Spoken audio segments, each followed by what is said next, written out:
छुट्टै क्षेत्रीय पार्टी गठन गरेर कोशी प्रदेशको नामाकरण विरुद्ध विद्रोह गर्ने जातीय पक्षधरहरूको निष्कर्ष देशभर मचियो नयाँ तरङ्ग। इतिहासमै तेस्रो पटक खोलियो सप्तकोशीको 56वटै ढोका।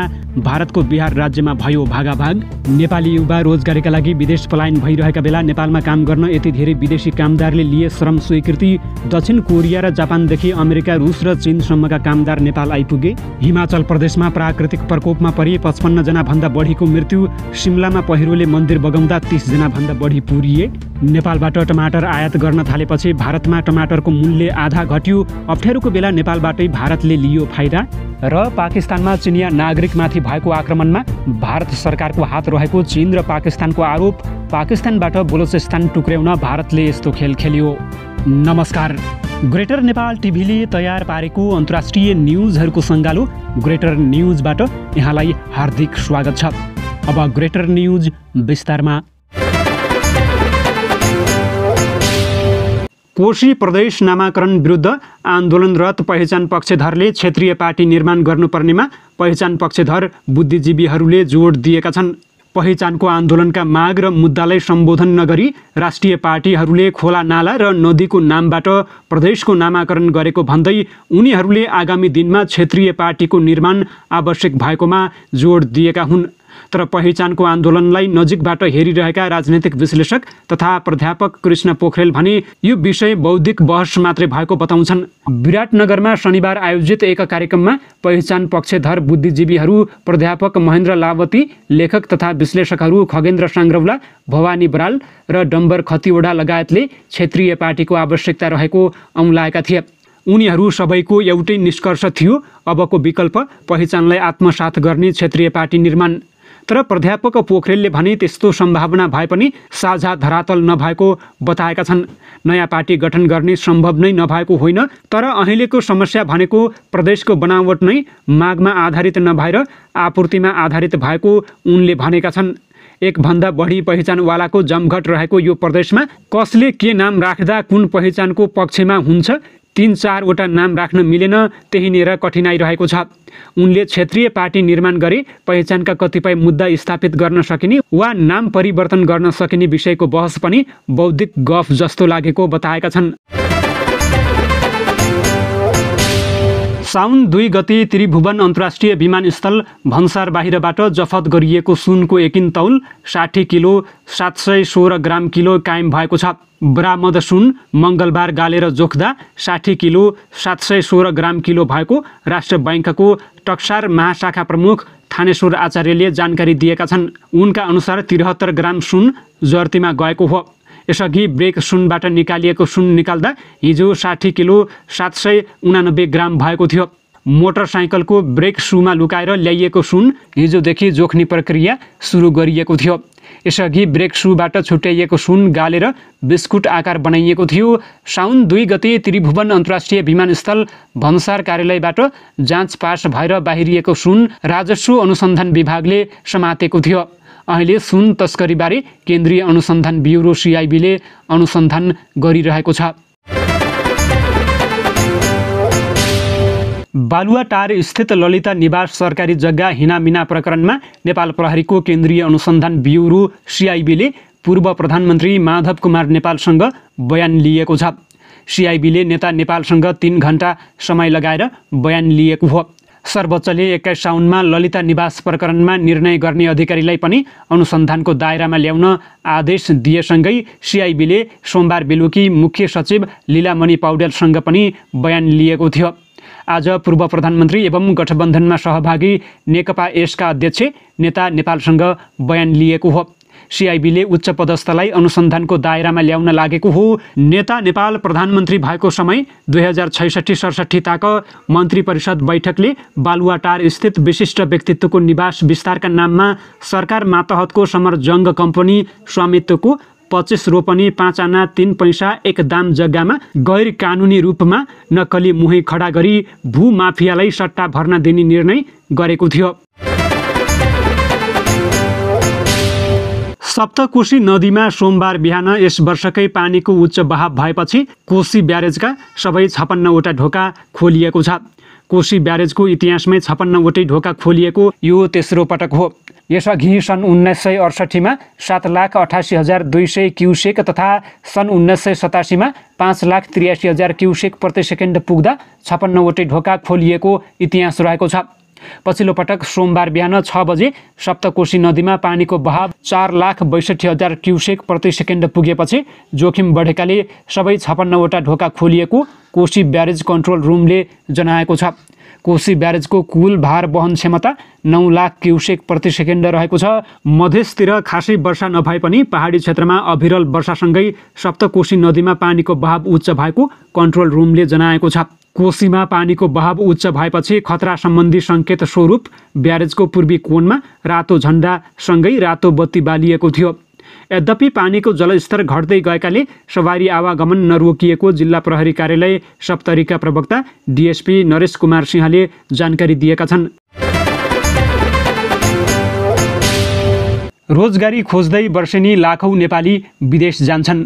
रोजगारी नपाएर नेपाली नै विदेश गइरहेका बेला नेपालमा काम गर्न विदेशी आउँछन् भन्दा धेरैलाई विश्वास नलाग्न सक्दछ। तर यथार्थमा वर्षेनी करिब 2,000 विदेशी नागरिक नेपालमा श्रम स्वीकृति लिएर काम गर्ने गरेका छन्। यसमा श्रम स्वीकृति नलिई काम गर्ने भारतीयको सङ्ख्या जोडिएको छैन। सन् 1950 को नेपाल भारत शान्ति तथा मैत्री सन्धि अनुसार नेपाली र भारतीयलाई एक अर्काको देशमा काम गर्दा श्रम स्वीकृति लिनु पर्दैन। यसै कारण लाखौँ नेपाली भारतमा र लाखौँ भारतीय नेपालमा श्रम स्वीकृति नलिई काम गरिरहेका छन्। तर पछिल्ला वर्षहरूमा नेपालमा सञ्चालनमा रहेका ठूला संस्थाहरूको उच्च तहमा काम गर्न आउने भारतीयहरूले भने श्रम रोजगार तथा सामाजिक सुरक्षा मन्त्रालय अन्तर्गतको श्रम तथा व्यवसायजन्य सुरक्षा विभागबाट श्रम स्वीकृति लिई काम गर्न थालेका छन्। श्रम तथा व्यवसायजन्य सुरक्षा विभागका अनुसार पछिल्लो 6.5 वर्षको अवधिमा नेपालमा 105 देशका 11,701 जनाले श्रम स्वीकृति लिएर काम गरिरहेका छन्। विभागका अनुसार 2073 पुस 17 गतेदेखि 2080 साउन 29 गतेसम्मको अवधिमा उनीहरूले श्रम स्वीकृति लिएका हुन्। पछिल्लो 6.5 वर्षमा श्रम स्वीकृति लिएर नेपालमा काम गर्ने विदेशीहरूमा 10,368 जना पुरुष र 1,333 जना महिला रहेका छन्। गत आर्थिक वर्ष 2079-80 मा मात्र 2,994 जना विदेशीले श्रम स्वीकृति लिएर नेपालमा काम गरेको विभागले जनाएको छ। उक्त वर्ष 1,369 जनाले नयाँ श्रम स्वीकृति लिएका थिए भने 1,625 जनाले श्रम स्वीकृति नवीकरण गरेका थिए। नेपालमा श्रम स्वीकृति लिएर काम गर्ने सबैभन्दा बढी विदेशी नागरिकमा चिनिया रहेका छन्। पछिल्लो 6.5 वर्षको अवधिमा 8,340 जना चिनियाले नेपालमा काम गरेका छन्। अर्थात् नेपालमा श्रम स्वीकृति लिएर काम गर्ने विदेशी मध्ये 71.27% चिनिया रहेका छन्।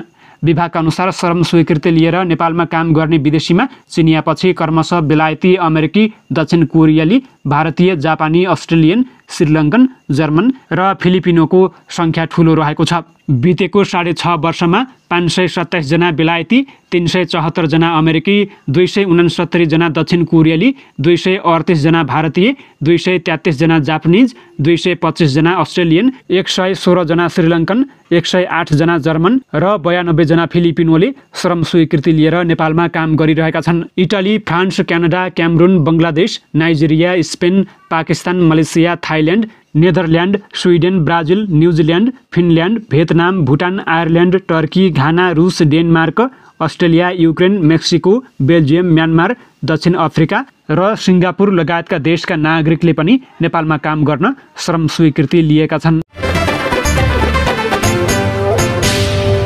भारतको हिमाचल प्रदेशमा विगत 2 दिनदेखि परेको भीषण वर्षाका कारण उत्पन्न प्राकृतिक प्रकोपमा परि मृत्यु हुनेको सङ्ख्या 55 पुगेको छ। अहिलेसम्म राज्यमा करिब 55 जनाले ज्यान गुमाएका छन्। मृत्यु हुनेको सङ्ख्या बढ्न सक्दछ, हिमाचल प्रदेशका मुख्यमन्त्री सुखविन्दर सिंह सुखुले भनेका छन्। हिमाचल प्रदेशमा जुन 14 मनसुन सुरु भएदेखि नै भारी वर्षा भइरहेको छ, जसले पहिरो चट्याङका कारण ठूलो विनाश निम्त्याएको छ। सोमबार समर हिलमा रहेको एउटा मन्दिर पहिरोमा परेर भत्किएको थियो। घटनामा 30 देखि 35 जना भित्र फसेको राष्ट्रिय प्रकोप प्रतिक्रिया बलका अधिकारी नसिब खानले आशंका व्यक्त गरेका छन्। घटनास्थलबाट 11 जनाको शव निकालिएको छ भने खोजी कार्य जारी रहेको छ। सरकारले उपलब्ध गराएको विवरण अनुसार सोमबार साँझसम्म राज्यभर 283 जनाको ज्यान गएको छ। प्रकोपमा अरू 304 जना घाइते भएका छन् भने 33 जना बेपत्ता भएका छन्। राज्य आपतकालीन सञ्चालन केन्द्रले विपदका कारण राज्यमा 857 सडक बन्द गरिएको जनाएको छ। भारतको मौसम विभागले मङ्गलबार हिमाचल प्रदेशमा आगामी 2 दिनसम्म भारी वर्षा हुने सम्भावना रहेको जनाएको छ। नेपालबाट आयात गर्न थालेपछि भारतमा टमाटरको मूल्य घट्न थालेको छ। भारतीय सञ्चार माध्यम हिन्दुस्तान टाइम्सको रिपोर्टमा बढ्दो मूल्यलाई नियन्त्रण गर्न भारतले नेपालबाट टमाटर आयात गर्न थालेको उल्लेख गरे पनि आयातको परिणाम भने खुलाएको छैन। आयात गरिएका थप टमाटरहरू ट्रान्जिटमै रहेको र यसले भारतको उत्तरी भागमा रहेका राज्यहरू विशेष गरेर उत्तर प्रदेशमा टमाटरको हाहाकार अन्त्य गर्ने बताइएको छ। यो सँगै सरकारले सहुलियतको टमाटरको खुद्रा मूल्य थप घटाउँदै भारतीय रुपैयाँ 50 बनाएको छ। पाकिस्तानमा चिनिया नागरिकमाथि लगातार आक्रमण भइरहेको छ। आइतबार बिहान ग्वादर बन्दरगाहको परियोजनामा काम गरिरहेका चिनिया इन्जिनियरहरूमाथि आक्रमण भएको थियो, जसले चीनलाई आक्रोशित बनाएको छ। पाकिस्तान स्थित चिनिया दूतावास र कराची स्थित चिनिया महावाणिज्य दूतावासले उक्त हमलाको कडा निन्दा गर्दै दोषीलाई कडाभन्दा कडा सजाय दिन पाकिस्तानसँग माग गरेका छन्। पाकिस्तानमा चिनिया इन्जिनियरको टोलीमाथि भएको हमलामा भारतीय संलग्नता आशंका गरिएको छ। गत आइतबार बलुचिस्तान स्थित बन्दरगाह सहर ग्वादरमा चीनका इन्जिनियरमाथि आतंकवादी हमला भएको थियो। हमला बलौच पृथकतावादी समूहले गरेको हो। हमलामा उल्टै 2 बलौच उग्रवादी मारिएका छन्। यो समूह प्रयोग गरी पाकिस्तान टुक्र्याउन भारतले सक्दो प्रयास गरिरहेको छ। पाकिस्तान स्थित चिनिया दूतावासले सो घटनालाई चरमपन्थी हमला भनेको छ। भविष्यमा यस्ता घटना नदोहोरिने गरी आवश्यक कदम चाल्न पनि पाकिस्तानलाई आग्रह गरेको छ। पाकिस्तानका सुरक्षा अधिकारीहरूले ग्वादरमा भएको हमलालाई चरमपन्थी हिंसाको संज्ञा दिएका छन्। सो हमलामा 2 चरमपन्थी मारिएको जानकारी पनि गराएका छन्। भारत समर्थित बुलुच लिबरेसन आर्मी BLA एक विज्ञप्ति जारी गर्दै सो हमलाको जिम्मेवारी लिइसकेको छ। अरब सागर हुँदै तेल आपूर्ति गर्ने सबैभन्दा महत्त्वपूर्ण बन्दरगाह हो ग्वादर। भारतीय विश्लेषकहरूले पनि यो बन्दरगाहलाई निकै महत्त्वका साथ हेर्ने गरेका छन्। बीबीसीसँग जेएनयू इन्टरनेसनल स्टडिजका प्राध्यापक स्वर्ण सिंहले भनेका छन्, चीनलाई मध्य एसियाबाट निकै धेरै ऊर्जा स्रोत आवश्यक रहेको छ। सिङ्गापुर नजिकै रहेको मलाक्का जलक्षेत्रबाट भविष्यमा ऊर्जाका स्रोत लैजान समस्या पर्ने ठानेर चीनले अलग अलग बाटो खोजिरहेको छ। पाकिस्तानको ग्वादर बन्दरगाह तिनैमध्ये एक हो। सन् 1990 देखि नै चीनले ग्वादर बन्दरगाहसम्म पहुँच विस्तार गरेको थियो। सो बेलादेखि नै भारतले पाकिस्तानमा चीनको उपस्थिति कमजोर पार्न बुलुच विद्रोहीलाई उचालेको विभिन्न अनुसन्धान प्रतिवेदनहरूमा उल्लेख रहेको छ। पाकिस्तानको परम्परागत युद्ध सहयोगी अमेरिकाले पनि चीनको उपस्थितिलाई लिएर इस्लामाबादलाई चेतावनी दिने गरेको थियो। पश्चिमा मिडियाहरूले इस्लामाबादलाई बेजिङसँग नजोडिकन अफगान मामिलामा पाकिस्तानले डबल क्रस गरिरहेको आरोप लगाउने गरी सामग्रीहरू सार्वजनिक गरेका थिए। भारतीय मिडियाहरूले त बलौच पृथकतावादी आन्दोलनलाई त्यहाँका नेताहरूभन्दा पनि उग्र बनेर बढाइ चढाइ गर्ने गरेका छन्। बलुचिस्तानमा चीनले गरेको लगानीप्रति भारतले आपत्ति जनाउने गरेको छ। उसले बलुचिस्तान र ग्वादरकै भविष्यलाई लिएर तथाकथित रूपमा चिन्ता समेत गर्ने गर्दछ। BBC उर्दूका अनुसार चीन पाकिस्तान आर्थिक करिडोर र त्यसको महत्त्वपूर्ण हिस्सा ग्वादर बन्दरगाह निर्माणपछि चीनलाई मात्र नभई पाकिस्तानलाई पनि धेरै फाइदा हुनेछ। त्यसैले पाकिस्तान यो परियोजना सम्पन्न गर्न निकै आतुर रहेको छ। पाकिस्तानसँग वर्तमानमा राम्रो रेल सेवा छैन। अस्पताल, विद्यालय र स्वास्थ्य केन्द्रको सेवा पनि विश्व स्तरमा प्रतिस्पर्धा योग्य छैन। पछिल्लो 40 वर्षमा पाकिस्तानमा परिवर्तनकारी विकासका निम्ति निकै कम लगानी भएको छ। अहिले पाकिस्तानसँग एउटा मात्रै कराची बन्दरगाह रहेको छ। यो पनि बेलायती उपनिवेशका बेला बनाइएको 100 वर्ष पुरानो बन्दरगाह हो। अहिले चीन पाकिस्तान आर्थिक करिडोर अन्तर्गत यस्ता परियोजना बनिरहेका छन्। पाकिस्तान सरकारकै लगानीमा ती परियोजना निर्माण काबु बाहिरको कल्पना हो, तर चीनले यी परियोजनामा धमाधम करोडौँ डलर लगानी गरिरहेको छ। जगजाहेर छ कि चीनले पाकिस्तानको ग्वादरमा भव्य बन्दरगाह बनाउने योजना शीत युद्धकालमै बनाएको थियो। अङ्ग्रेजको उपनिवेशबाट आजाद भएका भारत पाकिस्तान त्यति बेलासम्म एकअर्काको लागि कट्टर दुश्मन बनिसकेका थिए। बेलायती उपनिवेशबाट मुक्त हुनासाथ यी दुई देश जम्मू काश्मीर मामिलालाई लिएर सन् 1947 मा युद्धमा होमिएका थिए। सन् 1965 मा पनि पाकिस्तानले अपरेसन जिब्राल्टर चलाउँदै भारत विरुद्ध युद्ध छेडेको थियो। भारत पाकिस्तान दोस्रो युद्धभन्दा अघि नै सन् 1962 मा चीनले अक्साई चीन र अरुणाञ्चल प्रदेशमा भारतलाई हराभरा खेलाएको थियो। यसरी उपनिवेशबाट मुक्त भएको 1.5 दशक नबित्दै भारतले आफ्ना दुई ठूला छिमेकीसँग दुश्मनीपूर्ण सम्बन्ध कायम गरेको थियो। अझ चीनले पाकिस्तानबाट समेत घेर्ने जोखिम देखेपछि सबैभन्दा पहिले इस्लामाबादलाई कमजोर बनाउन भारतले बलुचिस्तान विद्रोह प्लान्ट गर्यो। सन् 1970 को सुरुमै त्यहाँ बलुचिस्तान आर्मी अस्तित्वमा आएको थियो। पाकिस्तानले बलुचिस्तान विद्रोहमा भारतले सघाइरहेको आरोप खुलेरै लगाइरहेको छ। सन् 2006 मा बलुचिस्तान पृथकतावादी आन्दोलनका नेता मारिएका थिए। भारतीय प्रधानमन्त्री नरेन्द्र मोदीले आफू प्रधानमन्त्री हुनुभन्दा आधा दशक अघिको घटना सम्झाउँदै बलुचिस्तानमा मानवाधिकारको मामिलालाई लिएर टिप्पणी गरेका थिए। सन् 2026 अगस्त 15 मा भारतीय स्वतन्त्रता दिवस समारोहलाई सम्बोधन गर्दै बलुच मामिलामा मोदीले खुला समर्थन गरेका थिए। उनले भनेका थिए, केही दिन यता बलुचिस्तान, गिलगिट र पाकिस्तान नियन्त्रित काश्मीरका मानिस र नागरिकले मलाई धन्यवाद दिएका छन्। देख्दै नदेखेका मानिसले हिन्दुस्तानका प्रधानमन्त्रीप्रति नमन प्रकट गरेका छन्। धन्यवाद दिने सबैप्रति आभार व्यक्त गर्न चाहन्छु। बलुचिस्तानको निर्वासित सरकारकी प्रधानमन्त्री भनिएकी डाक्टर नायला कादरी 2 साता अघि मात्रै भारतको हरिद्वार पुगेकी थिइन्। उनले बलुचिस्तानको आजादीका लागि भारतसँग खुलेआम सहयोग मागेकी थिइन्। बलुच पृथकतावादी नेत्री भारत पुगेको केही दिनभित्रै पाकिस्तानमा चिनिया इन्जिनियरहरूको समूहमाथि बलुच उग्रवादीहरूले आक्रमण गरेका थिए।